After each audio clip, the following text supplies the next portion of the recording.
சுவாமி,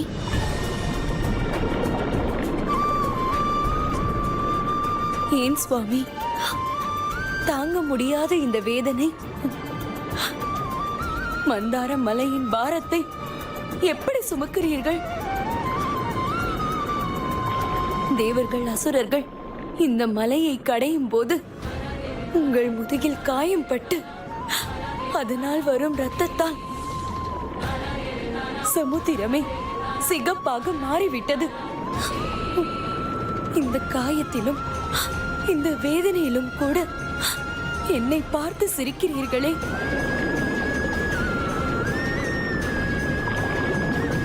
இது உங்கள் சக்தியை காட்டுகிறதா? இல்லை, என் மேல் இருக்கும் உங்கள் அன்பை சொல்கிறதா? எதுவாக இருந்தாலும் சமுத்திர கடைதலை நிறுத்திவிட்டு வெளியே வாருங்கள், வெளியே வாருங்கள்.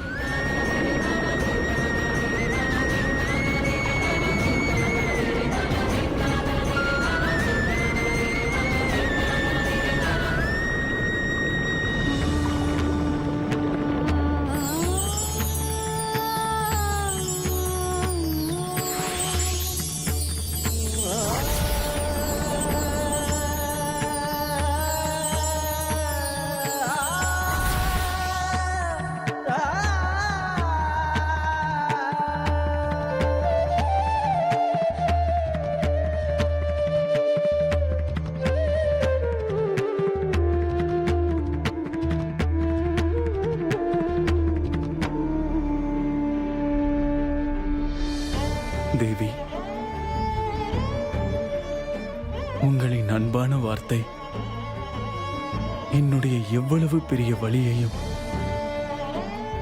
தாங்கிக் கொள்ள வைத்துவிடும்.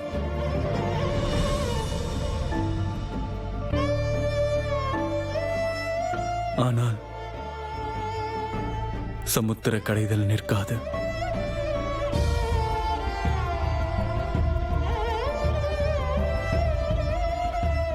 நான் நினைத்த காரியத்தை நடத்தாமல் விலகியதே இல்லை.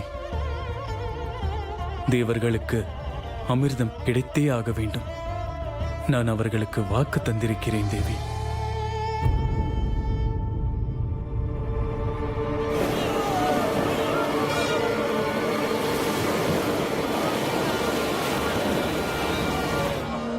இதற்கு பதிலாக வேறு வழி இல்லையா?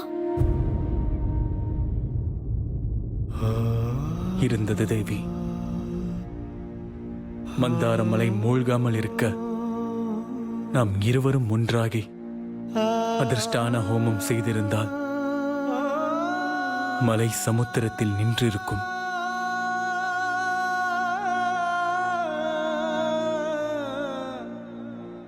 அது நடக்காமல் மலையை என் முதுகில் தாங்கி இப்படி கடைதல் நடக்கிறது.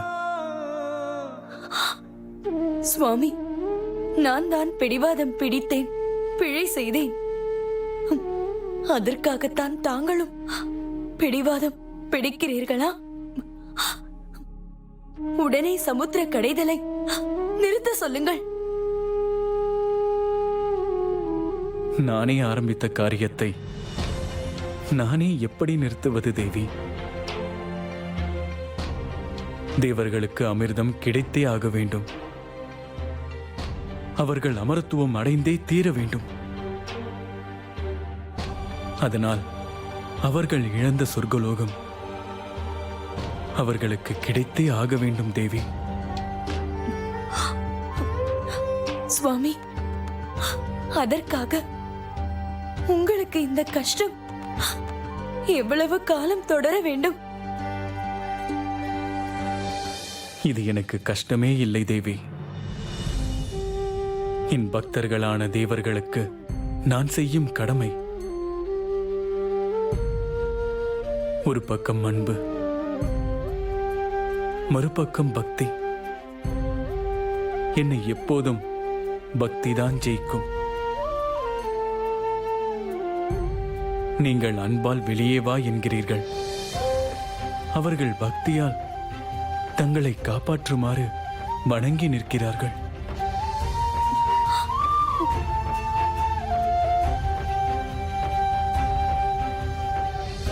தேவி, என் வலியை விட என்னை பார்த்து நீங்கள் கலங்கி நிற்பதை என்னால் பார்க்க முடியவில்லை. இங்கிருந்து உடனே சென்று விடுங்கள். சுவாமி, உங்களை புரிந்து கொள்ள முடியாமல் பெரும் தவறு செய்து விட்டேன். என்னால் உருவான வேதனையை பார்க்க என்னால் முடியவில்லை. தேவி, நீங்கள் இப்படி வேதனைப்படுவீர்கள் என்று தெரிந்துதான் நான் பல தடவை என் அன்பையும் பாசத்தையும் உங்களுக்கு புரிய வைக்க முயற்சி செய்தேன். ஆனால் என் முயற்சி அனைத்தும் உங்களிடம் தோற்றுவிட்டது.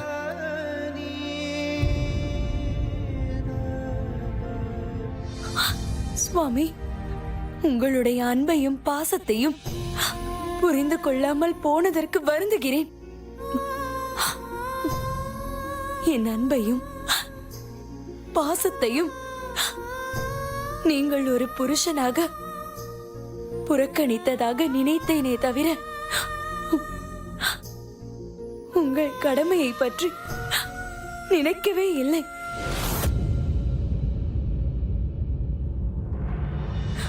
தேவி, நீங்கள் புறப்படுங்கள். உங்களின் அன்பு என் கடமைக்கு தடையாக வரக்கூடாது. என் கடமையை காக்க உங்களின் அன்பை தியாகம் செய்கிறேன். சுவாமி, என்னால் உங்கள் கடமை பாதிக்கப்படக்கூடாது.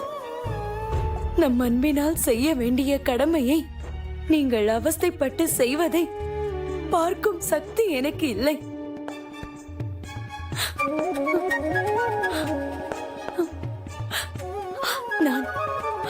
நான் புறப்படுகிறேன்.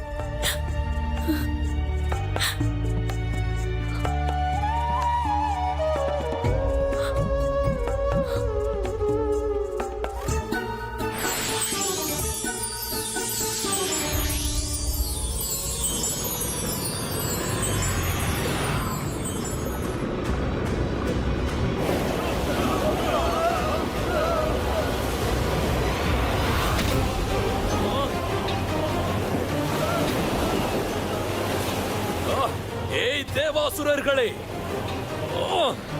என்னை கைதியாக்கிவிட்டு அங்கு சமுத்திரத்தை கடைந்து கொண்டிருக்கிறீர்களா? நான் எங்கிருந்து தப்பிப்பேன்? நீங்கள் அமிர்தம் எடுப்பதற்கு முன்னால் உங்கள் அனைவரின் உயிரையும் நான் எடுப்பேன். இது சத்தியம்.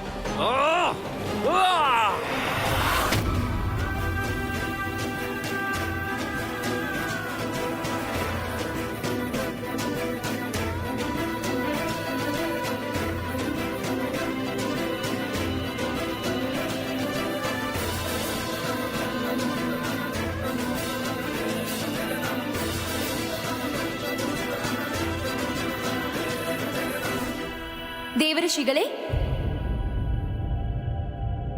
தேவரிஷிகளே,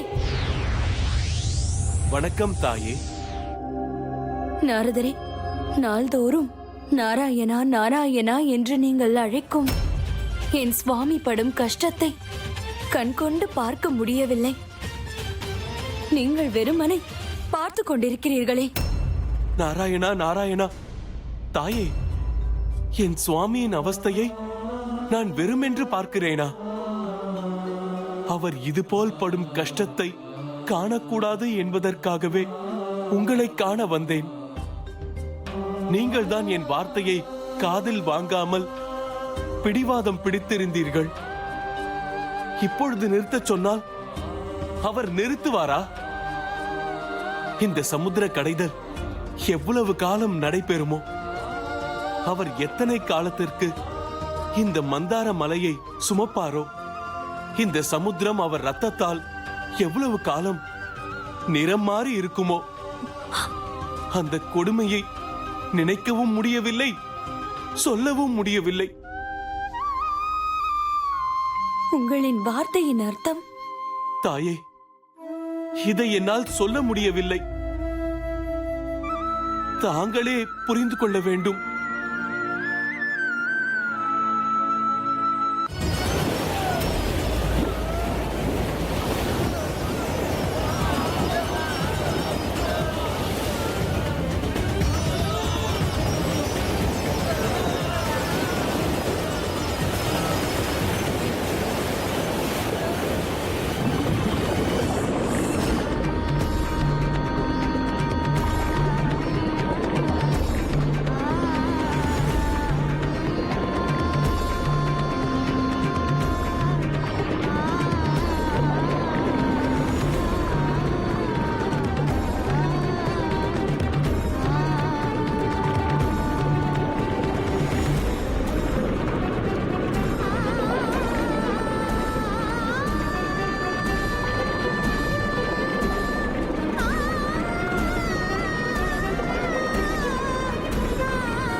நான் தான் கோபத்தில் பிருகு முனிவரின் மகளாகவும் சமுத்திரராஜனின் மகளாகவும் வாழ்ந்து என் சுவாமியை பிரிந்திருந்து விட்டேன்.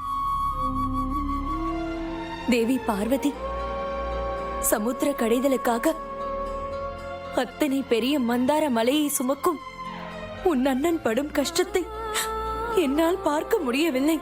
ஸ்ரீஹரியின் பாரத்தை பார்த்துவிட்டுத்தான் அதை இறக்கி வைக்க வந்திருக்கிறாயா? அண்ணன் உன்மேல் வைத்த அந்த அன்பை புரிந்து கொள்ளாமல் யார் யார் எல்லாமோ அழைத்தும் வராமல் இப்போது வந்திருக்கிறாயே லக்ஷ்மி. ஆமாம் சரஸ்வதி, என் சுவாமியின் அன்பை புரிந்து கொள்ளாமல் சூழ்நிலைக்கு அடிமையாகி கோபத்தில் தவறு செய்து விட்டேன். என் சுவாமியின் இந்த கஷ்ட நிலையை என்னால் கண்கொண்டு பார்க்க முடியவில்லை. தாயே, நீங்கள் சொன்ன அதிர்ஷ்டான பூஜையை நான் நிராகரித்து தவறு செய்து விட்டேன். அதற்காகத்தானே என் சுவாமி கூர்ம அவதாரம் எடுத்து மந்தார மலையை சுமந்து கஷ்டப்பட்டு கொண்டிருக்கிறார். தவறு செய்து விட்டேன் தாயே, தவறு செய்து விட்டேன். மன்னித்து விடுங்கள். எனக்கு நீங்கள் தான் வழி சொல்ல வேண்டும்.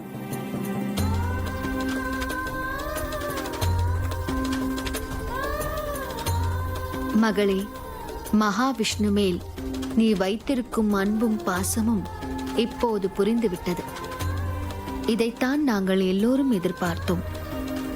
உன் தவறை நீ மனமாற உணர்ந்து விட்டதால் நீ வருத்தப்பட தேவையில்லை. எல்லாம் நல்லதாகவே நடக்கும். லக்ஷ்மி தேவி, தாய் ஆதிசக்தி உன்னிடம் கூறியது உண்மையே.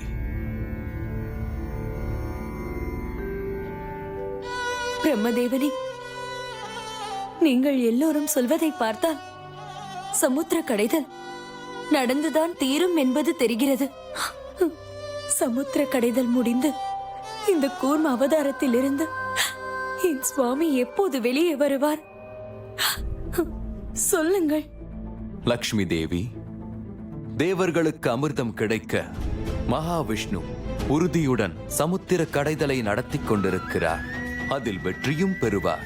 அதற்கு முன் ஓர் ஆச்சரியமான நிகழ்வும் நடக்கும்.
மகளே, மகளே.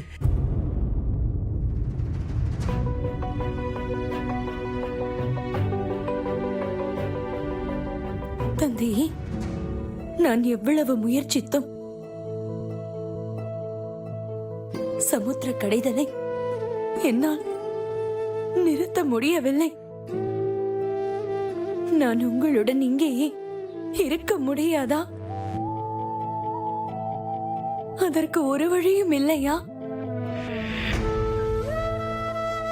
சமுத்திர கடைதல் நடக்கும் போது சமுத்திரத்தில் உள்ள பொருட்கள் மேலே செல்லும். அப்போது